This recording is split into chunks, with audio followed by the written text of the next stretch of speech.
What's up, everybody, man? I'm back, back here talking about the Raiders. And the first part, we were talking a little bit about the offense. We're going to switch gears now and talk about the defense.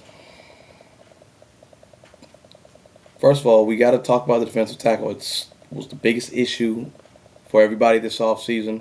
Turdell Sands did not show up last year. He showed up. He did show up. Showed up out of shape, overweight, but apparently it came out that he had some family issues. His mother passed away.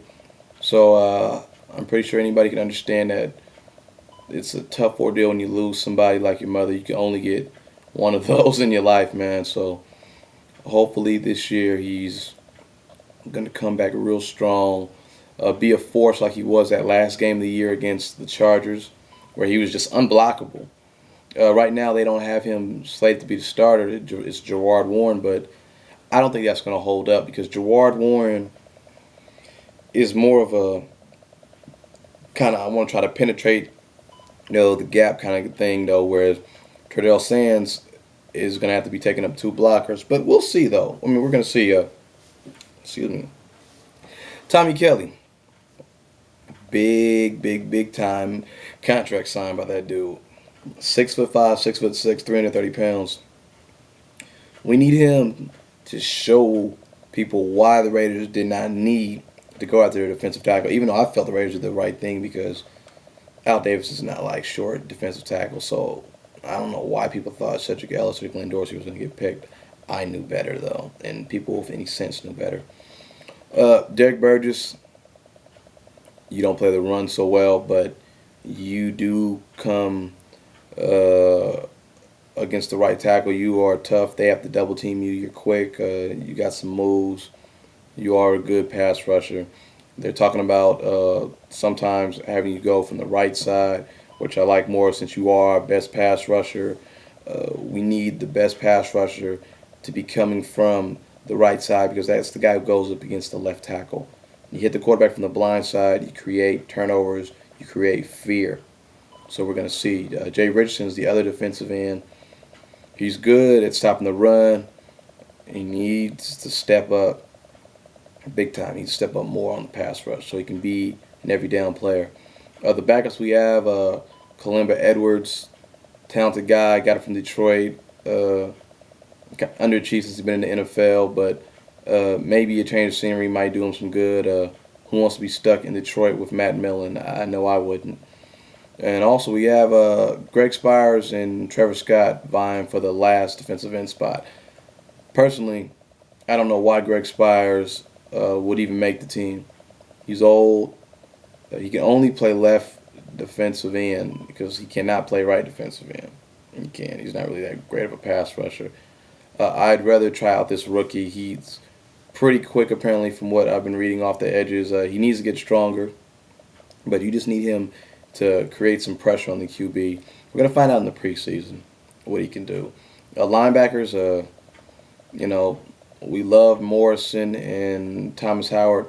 Need those guys to be a little more physical. Need to be a little bit more physical as far as stopping the run and being short tacklers. I mean, if we can get them to even improve on that and have them stay consistent with how they were in pass coverage, man, we're going to see one of those guys, if not both, probably make a Pro Bowl appearance this year. Seriously. Uh, Strong side linebacker, they're talking about Ricky Brown. He's battling out Sam Williams, Robert Thomas. Really don't know how that's going to shake out. I mean, I really would like Morrison to slide over to a strong side linebacker. He's not really would be the biggest one in the league because Ed Hartwell, if he's healthy, is a tackle machine, man. He can hit. I mean, he's just got so much ability. And I think that can really make this a real destroying defense. I mean, just absolutely terrorize people. Because if you try to run the middle, he's solid. He's going to know how to shed those blockers. He has that ability. You go to the secondary, you look at D'Angelo Hall. He has gotten beat for touchdowns, but that guy is a playmaker. He will snatch an interception. When he has his hands on the ball, that thing is snatched. Raiders need that. They need a playmaker out there. And I think he's going to have a lot of opportunities this year to make some plays because Namdi Asamoah, nobody really wants to try that guy. How many passes that got thrown his way last year? Like 16 or something? Like, who wants to try that guy? And he signed that little 1 year tender thing, so he's getting paid about $9 million or something this year. He's gonna be busting his behind. Well, he already has. If you're reading training camp, he's just picking off passes left and right though. So I think the starting cornerback combo is gonna be have an excellent year for us. I think maybe both of those guys are probably making the Pro Bowl. Being honest. Stanford Root, a forgotten guy in this. He's going to be getting a lot of time at nickel because the NFL is a passing league. It's also a copycat league. I'm sure a lot of people are going to be copying what the Patriots did last year, having those wide receivers just, spread the field and, short passes, just throwing up the field because the rules are slanted towards that anyway. Stanford Root's a good player. He really is. I have confidence in him. Think he can only use his D'Angelo Hall thing as motivation to show what he's worth. When I go look into the people playing deep, I look at Michael Huff. I was one person who was for the Huff draft pick decision. I still think it was an excellent move. I didn't want Matt Leinart. You needed a safety that was capable, but he was stuck at the wrong safety position. He's just too light in the behind to be up there dealing with big old tight ends blocking against him or old linemen coming. And I mean, he just wasn't right for him. I think his speed and instincts will be better utilized playing center field. And another big free agent signing we had was Jabril Wilson. He's versatile, can play the free and strong. He's going to be in the box. He's a sure tackler. He can play the run.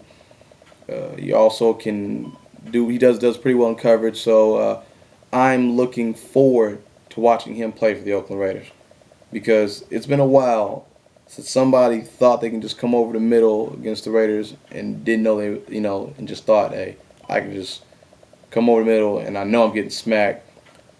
When they catch the ball, they know they're not getting smacked. At least 2007 and back though. The ankle grabbing by Stuart Schweiger, unacceptable, totally unacceptable. But this unit here should have a big year, I think.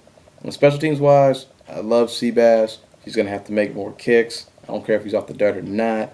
Shane Leckler, best punt in the league. What else can you say about him? And kick return, Tyvon Branch, who's going to be a backup free safety, a hard-hitting guy. Raiders like him a lot. So he's going to be getting, to start the season, he's going to be the kick returner. The punt returner is going to be Johnny Lee Higgins, who showed some life, though, on that 54-yard return against San Diego at the end of the season. So it's going to be interesting. If you look at the schedule and you understand parity, you know that the Raiders, if they stay healthy, have an excellent shot at winning that division. San Diego is not as strong as people think, though. They are not. LaDainian Thompson, because he is not LT. Tomlinson is a little poodle. Rivers is a cocky crybaby, but he had a significant injury. That ACL, it's in the same calendar year. You think he's going to be 100%? I don't know. I don't think so. I think San Diego, they're still going to be a tough team to play, but I think they're more beatable for us this year. Denver, KC, whatever. Neither team has a defensive line, and those O-lines are not the same. Next, I think the key to the Raiders season is after the bye. There's 6 straight games against New Orleans, the New York Jets, I believe the Baltimore Ravens, Carolina Panthers, Atlanta Falcons, and the Miami Dolphins. I think if the Raiders are able to go 4-2 in that 6-game span, I think there's a good chance you're going to see them in the playoffs. I think they can really get on the roll and really get some confidence going with the whole team this year. Anyways, I'm going to be coming at you guys every week. Feel free to leave any comments. Give me your opinion. Maybe there's some things I need to work on. I'm all open to it. This is about to be a great year, man, and I'm just looking forward to it, though, and I hope you guys are too. So this is the Third Generation signing out. I'm going to get at you guys next week. Take care.